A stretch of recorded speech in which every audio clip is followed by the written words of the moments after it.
mau memperkenalkan diri. Adik-adik, ada yang tahu nggak ini yang Bu Guru di depan ini siapa namanya? Kalau ada yang tahu, berarti adik-adik pinter. Perkenalkan, nama Bu Guru adalah Bu Guru Ani. Dan juga Bu Guru di sini nggak hanya sendiri. Bu Guru di sini ada bertiga. Ada 2 cowok ganteng-ganteng loh. Yang di sebelah kanan Bu Guru Ani ada Pak Guru Yayan. Yang di sebelah kirinya Bu Guru Ani ada Pak Yeta. Ya. Adik-adik, hari ini Bu Guru senang banget. Senangnya kenapa? Soalnya baru kali ini Bu Guru bisa menyapa adik-adik semua. Walaupun adik-adik semua di rumah, kita masih tetap harus beribadah ya. Soalnya ini kan hari Minggu, hari Sabat, harinya dimana kita adik-adik semua pastikan datang ke gereja untuk bertemu teman-teman, bernyanyi bersama, bersuka cita, dan mendengarkan firman Tuhan. Oke adik-adik, kita hari ini mau memuji nama Tuhan. Bu Guru ajak adik-adik semua bangkit berdiri yuk. Oke, karena kita sudah bangkit berdiri semua, Ibu Guru mau ngajak adik-adik semua untuk memuji nama Tuhan dengan menyanyikan lagu Ayo Ayo.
Kita hari ini masih tetap memuji nama Tuhan ya.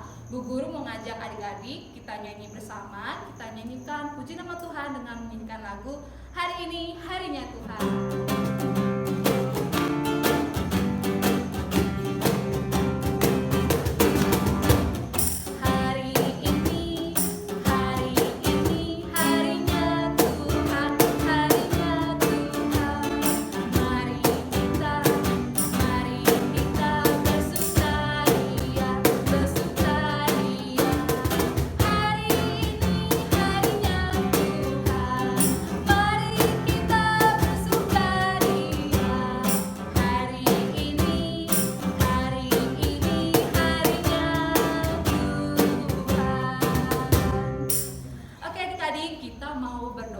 Tapi sebelum doa, Bu Guru mengajak adik-adik semua kita nyanyikan lagu Jari Jempol.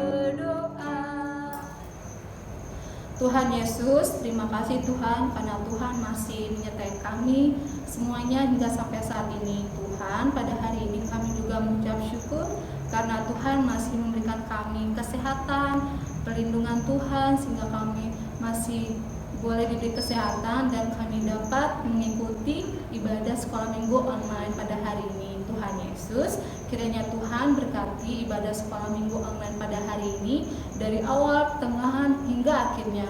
Kiranya Tuhan terus memberkati semua hingga kami semuanya dan adik-adik semuanya yang di rumah dapat berkumpul kembali di tempatmu di gereja GKWI ini. Terima kasih Tuhan, inilah doa dan ucapan syukur kami. Haleluya, amin. Oke adik-adik, selanjutnya firman akan dibawakan oleh Pak Andi. Adik-adik siapin bukunya, pulpennya, alkitabnya, dan telinganya dipersiapkan ya. Ini dia ceritanya. Halo adik-adik sekolah minggu, apa kabar kalian semua? Semoga kalian dalam keadaan sehat dan juga dalam pemeliharaan Tuhan. Jadi pada hari ini Pak Guru Andi akan menyampaikan firman Tuhan tentang seorang tokoh, seorang raja, yaitu Raja Israel yang ketiga. Jadi kita akan membaca firman Tuhan dari kitab 1 Raja-Raja pasal yang ketiga, ayat 1 sampai dengan yang ke-28. Tapi pada hari ini Pak Guru Andi akan membacakannya dari ayat 4 sampai dengan ayat yang ke-15. Dan adik-adik semua di rumah, silakan mengambil Alkitab. Kita akan membaca bersama-sama dari 1 Raja-Raja pasal 3 ayat 4 sampai dengan yang ke-15. Pada suatu hari raja pergi ke Gibeon untuk mempersembahkan korban, sebab disitulah bukit pengorbanan yang paling besar. 1000 korban bakaran dipersembahkan Salomo di atas mezbah itu. Di Gibeon itu Tuhan menampakkan diri kepada Salomo dalam mimpi pada waktu malam. Berfirmanlah Allah, mintalah apa yang hendak kuberikan kepadamu. Lalu Salomo berkata, Engkaulah yang telah menunjukkan kasih setiamu yang besar kepada hambamu Daud, ayahku, sebab ia hidup di hadapanmu dengan setia, benar dan jujur terhadap engkau. Dan engkau telah menjamin kepadanya kasih setia yang besar itu dengan memberikan kepadanya seorang anak yang duduk di tahtanya seperti pada hari ini. Maka sekarang ya Tuhan Allahku, engkaulah yang mengangkat hambamu ini menjadi raja menggantikan Daud, ayahku, sekalipun aku masih sangat muda dan belum berpengalaman. Demikianlah hambamu ini berada di tengah-tengah umatmu yang kau pilih, suatu umat yang besar yang tidak terhitung dan tidak terkira banyaknya. Maka berikanlah kepada hambamu ini hati yang faham menimbang perkara untuk menghakimi umatmu dengan dapat membedakan antara yang baik dan yang jahat. Sebab siapakah yang sanggup menghakimi umatmu yang sangat besar ini? Lalu adalah baik di mata Tuhan bahwa Salomo meminta hal yang demikian. Jadi berfirmanlah Allah kepadanya, oleh karena engkau telah meminta hal yang demikian dan tidak meminta umur panjang atau kekayaan atau nyawa musuhmu, melainkan pengertian untuk memutuskan hukum. Maka sesungguhnya aku melakukan sesuatu sesuai dengan permintaanmu itu. Sesungguhnya aku memberikan kepadamu hati yang penuh hikmat dan pengertian, sehingga sebelum engkau tidak ada seorang pun seperti engkau, dan sesudah engkau takkan bangkit seorang pun seperti engkau. Dan juga apa yang kau minta, yang tidak kau minta, aku berikan kepadamu, baik kekayaan maupun kemuliaan. Sehingga sepanjang umurmu takkan ada seorang pun seperti engkau di antara raja-raja. Dan jika engkau hidup menurut jalan yang kutunjukkan, dan tetap mengikuti segala ketetapan dan perintahku, sama seperti ayahmu Daud, maka aku akan memperpanjang umurmu.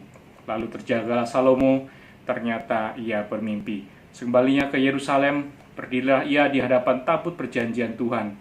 Dipersembahkannya korban-korban bakaran dan korban-korban keselamatan. Kemudian ia mengadakan perjamuan bagi semua pegawainya. Nah adik-adik, jikalau adik-adik diberi kesempatan, misalkan di saat berulang tahun, kemudian ada diberikan kesempatan untuk memilih banyak hadiah, kira-kira ada 5 hadiah ataupun 10 hadiah, kira-kira adik memilih salah satu atau akan mengambil semuanya. Nah, Raja Salomo saat itu diberi kesempatan oleh Tuhan untuk meminta apapun yang Raja Salomo minta, seperti kekayaan, kemuliaan, dan lain-lain. Tetapi Raja Salomo hanya meminta satu kepada Tuhan, yaitu hikmat dan juga pengertian, supaya Raja Salomo boleh memimpin bangsa Israel dan menjadi raja yang baik. Nah, adik-adik semua, kita bisa meneladani dari Raja Salomo ini dengan kita meminta sesuatu kepada Tuhan dan berdoa kepada Tuhan, dengan kita tidak mementingkan diri sendiri, tetapi juga kita meminta yang berguna untuk keluarga kita dan juga untuk orang lain. Jadi kita boleh belajar dari Raja Salomo ini untuk kita juga mendoakan orang lain dan juga peduli terhadap sesama, terlebih kepada teman-teman kita, teman-teman sekolah minggu, teman-teman bermain, dan juga teman-teman di sekolah. Jadi adik-adik, kita akan belajar tentang hikmat dan pengertian yang Tuhan berikan kepada Raja Salomo ini. Dari ayat-ayat selanjutnya, saat Raja Salomo kedatangan dua orang wanita, dua orang perempuan ini mengadukan kepada Raja Salomo tentang anaknya yang tertukar. Jadi dua perempuan ini tinggal dalam satu rumah. Nah, pada suatu malam, perempuan yang pertama melahirkan seorang anak laki-laki, dan kemudian beberapa hari kemudian perempuan yang kedua juga melahirkan seorang anak laki-laki. Nah, pada suatu malam anak dari perempuan yang kedua mati, dan kemudian dia punya niat untuk menukar anaknya yang laki-laki tadi dan mengambil anak yang perempuan pertama di pangkuannya. Saat itu perempuan yang pertama tertidur pulas, jadi dia tidak tahu kalau anaknya ditukar. Nah, pada pagi-pagi saat dia terbangun dan sangat ingin menyusui, ternyata dilihatnya anak yang ada di pangkuannya sudah mati. Setelah dia mata-mati, ternyata anaknya yang mati itu, yang ada di pangkuannya, bukan anaknya. Kemudian ia mengadukan hal tersebut kepada Raja Salomo. Nah, saat di hadapan Raja Salomo, ia mengatakan bahwasanya perempuan yang kedua tadi telah menukar anaknya dengan anak perempuan yang kedua tadi yang sudah mati. Tetapi perempuan yang kedua tadi merasa dan bilang bahwa anak yang perempuan pertamalah yang sudah mati. Sehingga Raja Salomo kemudian memerintahkan kepada pengawalnya untuk mengambilkan pedang supaya anak bayi tadi dibelah menjadi dua. Nah, setelah itu perempuan yang pertama tadi berteriak meminta kepada Raja Salomo untuk supaya anak itu jangan dipotong menjadi dua. Jika nanti dipotong, anak itu akan mati. Berikan saja anak itu kepada perempuan yang kedua. Demikian perempuan yang kedua juga mengatakan, potong saja anak bayi itu supaya adil, kita mendapatkan sebelah-sebelah. Nah, dari situ kemudian Raja Salomo mendapatkan hikmat dari Tuhan untuk supaya anak bayi tadi diberikan kepada perempuan yang pertama tadi. Karena kan dia memiliki belas kasih terhadap anak tersebut. Jadi karena perempuan yang kedua tadi merasa bahwa itu bukan anaknya, dia juga membiarkan anak itu supaya untuk dipotong. Nah, itulah hikmat yang daripada Tuhan, sehingga anak bayi tersebut diberikan kepada perempuan yang pertama tadi, yang memang sebenarnya adalah orang tua dari bayi tersebut. Nah, demikian adik-adik firman Tuhan pada hari ini. Dan jangan lupa adik-adik untuk tetap mengikuti sekolah minggu pada minggu-minggu depan dengan cerita-cerita dari Pak Bapak dan Ibu Guru, dan Tuhan Yesus memberkati. Gimana adik-adik firman-nya yang disampaikan oleh Pak Andi? Adik-adik jangan lupa ya, diingetin terus firman-nya, harus dihafalin juga ya. Oke adik-adik, Bu Guru mau ngajak adik-adik semua untuk memuji Tuhan kembali. Yuk kita nyanyikan lagu Happy Ya Ya Ya.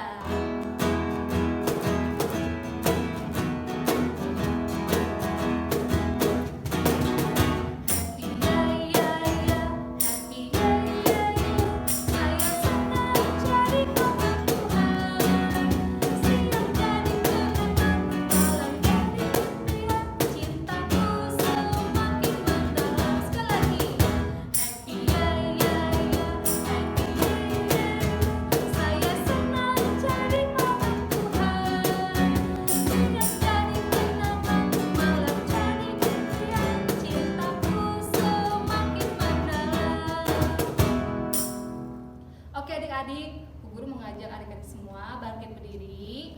Yuk kita ucapkan doa Bapa kami. Lipat tangannya, tutup matanya, kita ucapkan bersuara ya. Bapa kami yang di surga, dikuduskanlah namamu. Datanglah kerajaanmu, jadilah kehendak-Mu di bumi seperti di surga. Berikanlah kami pada hari ini makanan kami yang secukupnya. Dan ampunilah atas kesalahan kami, seperti kami juga mengampuni orang yang salah kepada kami. Dan janganlah membawa kami ke dalam percobaan, tetapi lepaskanlah kami daripada yang jahat. Karena Engkau yang punya kerajaan dan kuasa dan kemuliaan sampai selama-lamanya. Amin. Bapa, terima kasih. Bapa,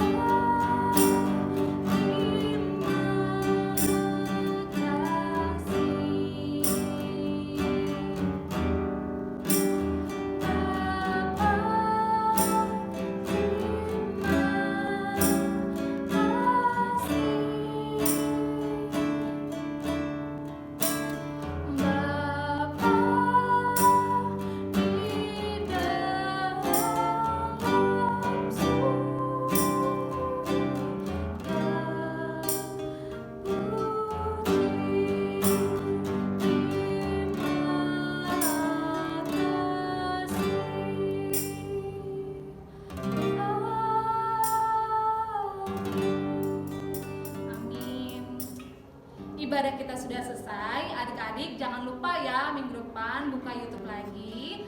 Kita ketemu lagi minggu depan. Bye bye, sampai jumpa.